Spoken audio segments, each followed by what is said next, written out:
Look.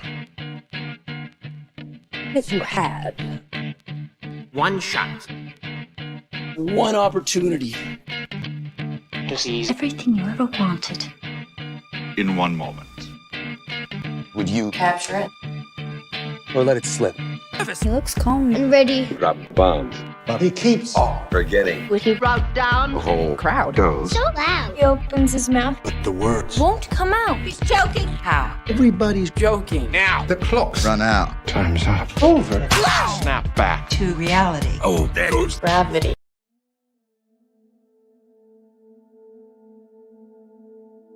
Hello everyone, my name is Taboo Conspiracy, and I'm a Flat Earther. As I've said before, I believe that Flat Earth is the key to ending our physical, mental, scientific, educational, financial, and spiritual enslavement. That's the only reason why I'm here, and that's why I'm passionate about the Flat Earth, and that's why the anti-truthers are trying so hard to shut us down. My topic for this presentation is, what does it mean to be a Flat Earther? We know that the media would proclaim that flat earthers are just stupid or uneducated, holding on to unproven, antiquated beliefs. Well, I have a bachelor's, a Juris Doctorate, and a master's, and many other flat earthers also have advanced degrees. We have PhDs, engineers, pilots, military professionals, lawyers, surveyors, and teachers. Okay, so maybe we have the same formal education, but maybe we flat earthers are just ignorant of the heliocentric model. Surprisingly, nearly every flat earther knows more about the heliocentric model than your typical ball earther. We flat earthers are certainly not ignorant of the heliocentric model. In fact, when you really think about the flying, vortexing heliocentric model, you begin to realize how stupid it really is. Since they try to obscure their actual beliefs, let me tell you what a ball earther believes. They believe all of the planets, moons, asteroids, meteors, and satellites of our solar system are chasing after the sun that is flying around our galaxy at a speed of 514,000 miles per hour. This video isn't scaled properly, but if you scale it properly with the sun having a diameter of just 1 centimeter on your computer screen, Pluto would then be outside your home 42 meters away from the sun. That's ridiculous. But what's even more crazy is the fact that they believe that all of the planets and moons of the solar system are all on this same plane of the sun as they chase after the sun. So, in a year time, the sun would have traveled in this left direction 4.5 billion miles in 1 year. However, planet Earth would have also traveled 4.5 billion miles chasing after the sun in the same left direction, but in addition, Earth would have simultaneously traveled up and down 584 million miles in an ellipse around the sun. If you're still struggling with the silliness of this, next time you're in a marathon, try sidestepping back and forth at great distances while simultaneously trying to keep up with the leader, and maybe you'll see the problem. It is possible for the solar system to exist and work as we have been taught it would all our lives. There is a physics problem so intractable that even Isaac Newton could not solve it, and it has defied the attempts of everyone since. This is the three-body problem. When Newton invented his theory of gravity, he immediately set to work applying it to the motions of the planets in the solar system. He explained why the planets move the way they do by applying their laws of motion and the force of gravity between two bodies. This mathematical and physical challenge arises when trying to accurately predict the motion of three gravitationally interacting celestial bodies such as the Sun, Earth, and Moon. Isaac Newton successfully described the behavior between two bodies, showing that they revolve in elliptical orbits around a common center of mass. But when a third body is added, the system becomes unpredictable and extremely unstable.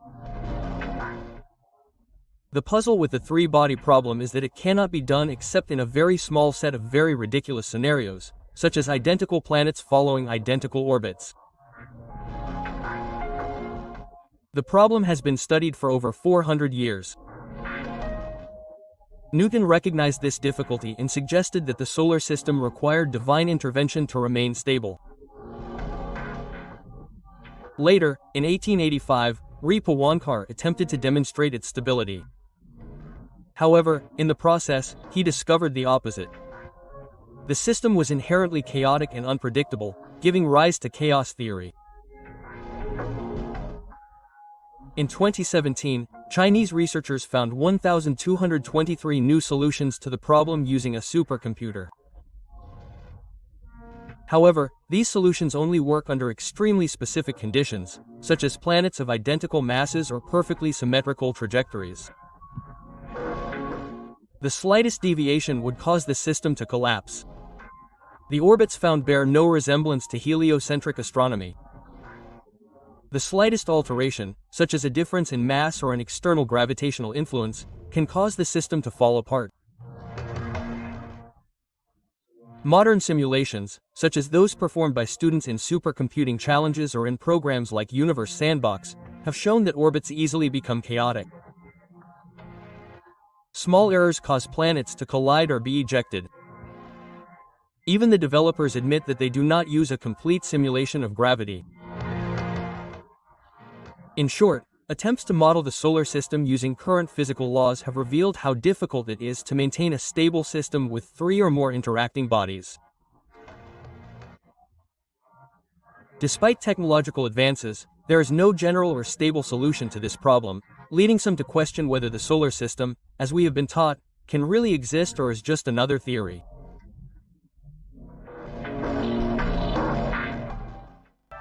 Like I've said before, I don't care how many degrees you have. This is stupid.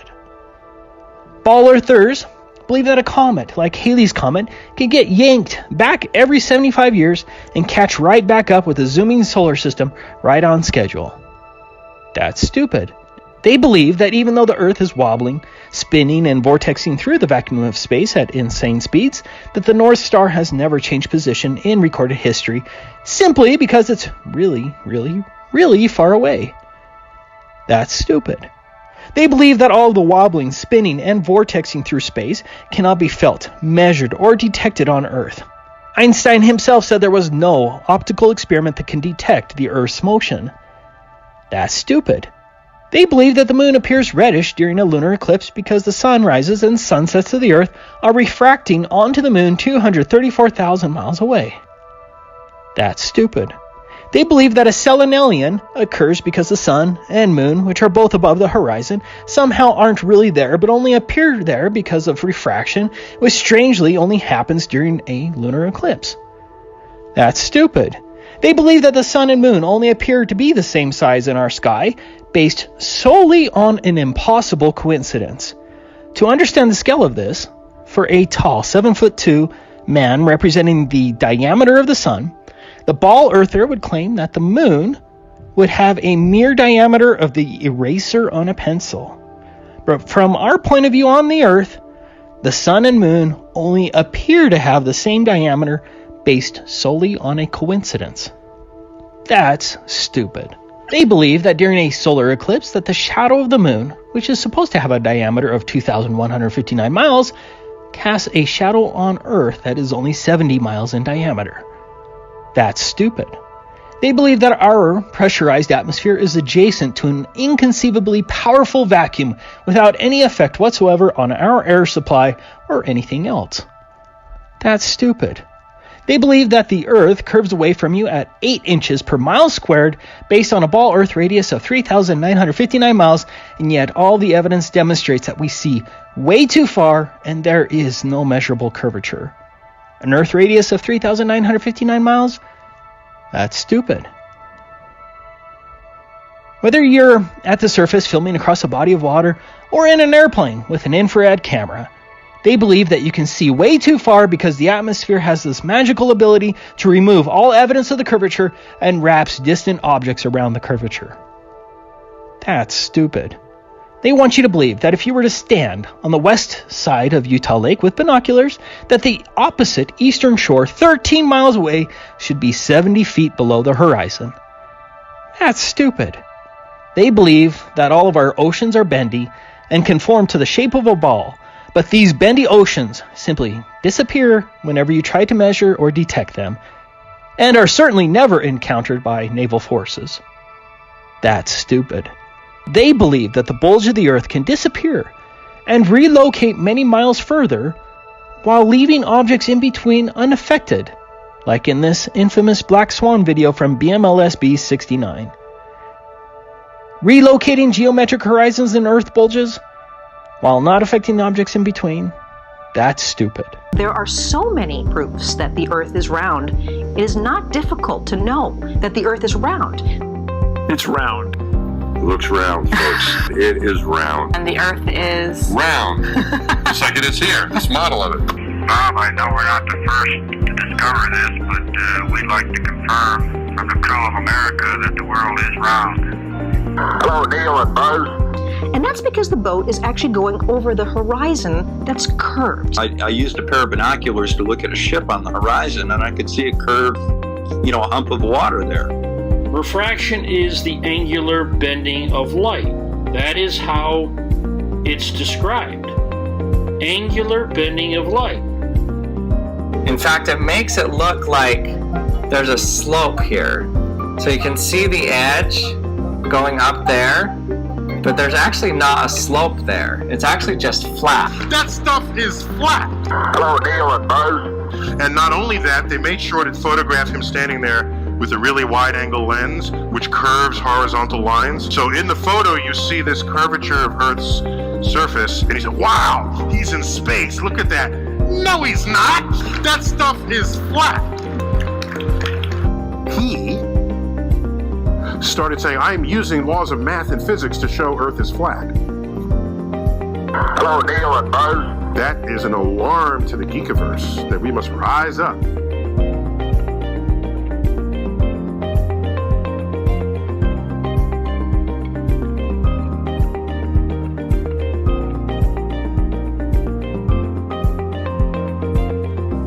I just can't tell you how proud we all are of what you, because of what you have done.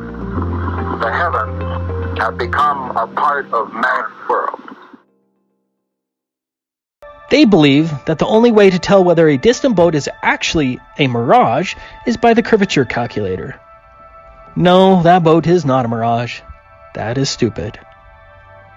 They believe in the story of the lunar lander, which looks like it was shoddily made by a high school drama club, complete with black paper, tape, gold aluminum foil, and curtain rods, which somehow achieved speeds up to 4,000 miles per hour on descent and ascent, was never tested or flown on Earth, somehow didn't leave a blast crater, included enough room for a fold-up dune buggy, and had a miraculous air conditioning and fresh air system that could sustain life on the moon for more than 3 days. That's stupid. They believed those visible wires above the Apollo astronauts were only light reflections, and that the obvious vertical movie backdrops visible throughout the Apollo missions were actually real moon landscapes, despite the obvious line between the stage and the backdrop. That's stupid. They believe that the alleged ISS spaceship, which most certainly looks like a kid's model, which was never assembled on Earth for testing, is actually falling perpetually at 17,000 miles per hour in the vacuum of space. That's stupid. They believe that the unproven force of gravity from the moon pulls the oceans towards the moon but has no effect on anything else but the oceans. That's stupid. In addition to the alleged gravity of the moon pulling the oceans, they believe that the moon causes high tides on the opposite side of the Earth by causing the Earth to bounce, which bulges the oceans away from the moon. That's stupid. They believe that the bright moonlight that you can read from is actually a reflection of sunlight 234,000 miles away off of a dark gray dust ball, in total contradiction of the inverse square law of light. That's stupid. They believe in 19,287 space satellites, which are never photographed except for those ones attached to balloons.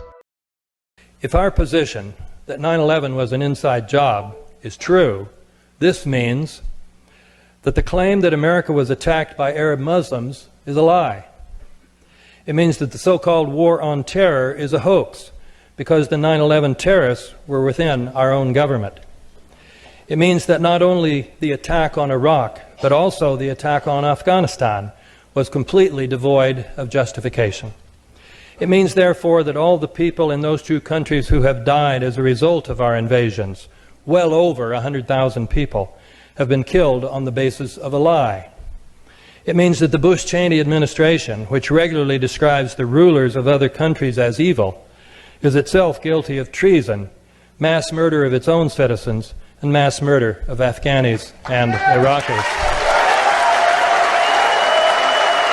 Important to remind everyone that the only reason why we're not yet living in a 15-minute city on 23-hour lockdown, wearing masks, eating bugs, getting a cancerous shot in our body every other week, plugged into a hive mind to slave away to the elite, it's because of us. It's because of us who went on the streets at every opportunity since 2020. It's because of the truckers in Canada, the farmers in Europe. It's because of the so-called conspiracy people who blew the lid off this whole anti-human agenda. It's because we said out loud what most of us were thinking, that we're still somewhat free. So before you judge your crazy, racist, misogynist friends, know this: there's nothing in it for us.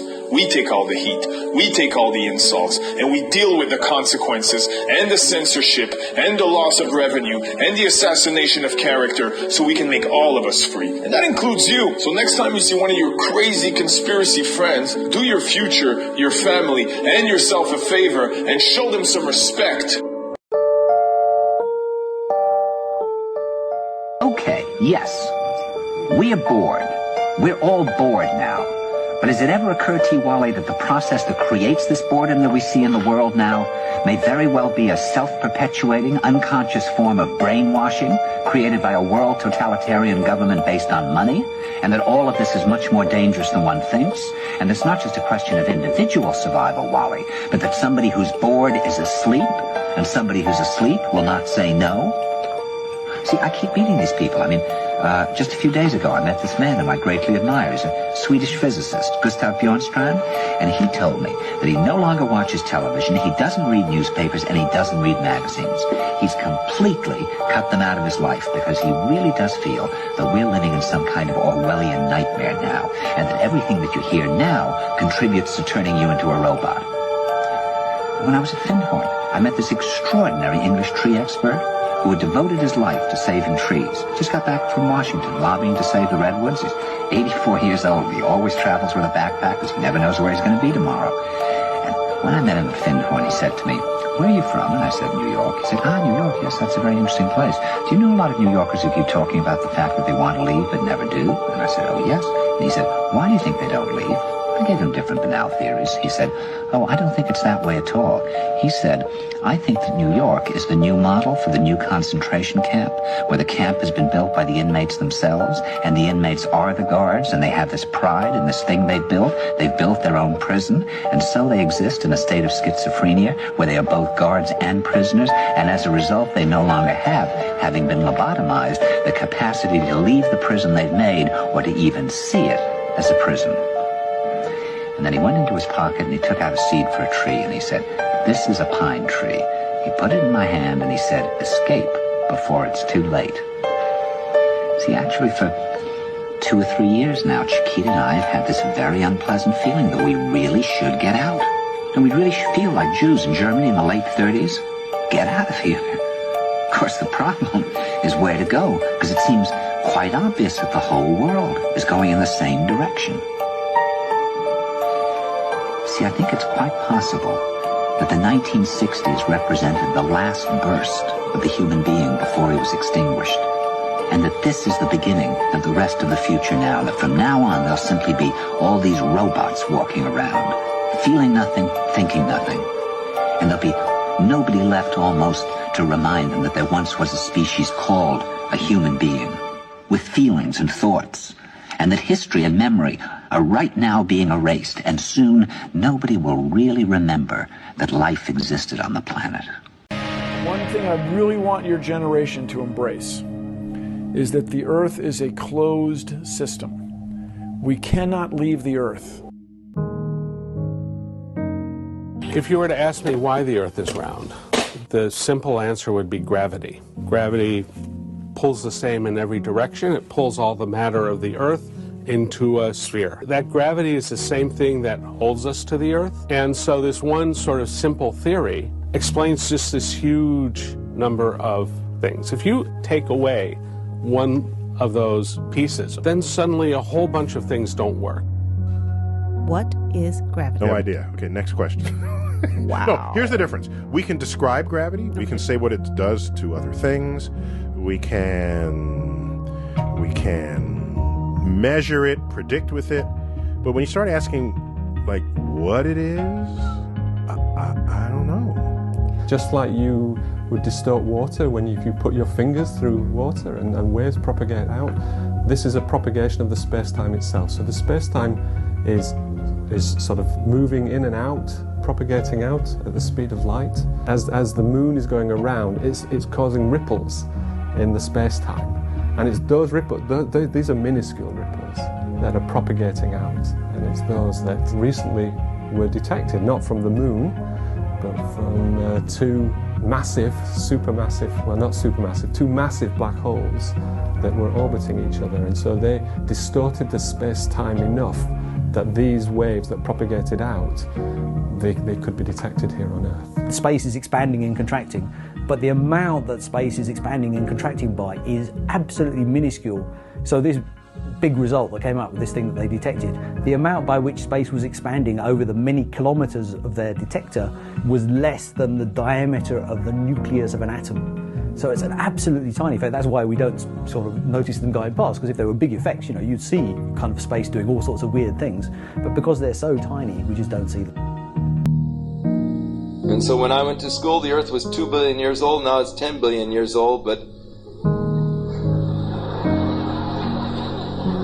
I really didn't go to school that long ago.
He's so mad. But he won't. Give up that easy. No. He won't have it. He knows his whole... Max, look, his ropes. Don't matter. He's dope. He knows that. He's broke. He's so... stagnant. He knows. When he goes back to his mobile home. That's when it's back to the lab again? Yeah. This old rhapsody. Better go. Capture this moment. No. Don't pass it. Lose yourself in the music. The moment. You own it. You better never Let it go. You only get one shot. Do not miss your chance to blow. This opportunity comes once in a lifetime. You better Lose yourself in the music. The moment you own it. You better. never let it go. You only get one shot. Do not miss your chance to blow. This opportunity comes Once in a lifetime. You better soul escaping Through this hole. That is Gaping. This world. Mine. for the taking. Make me. Key. Is removed. To order. New world order.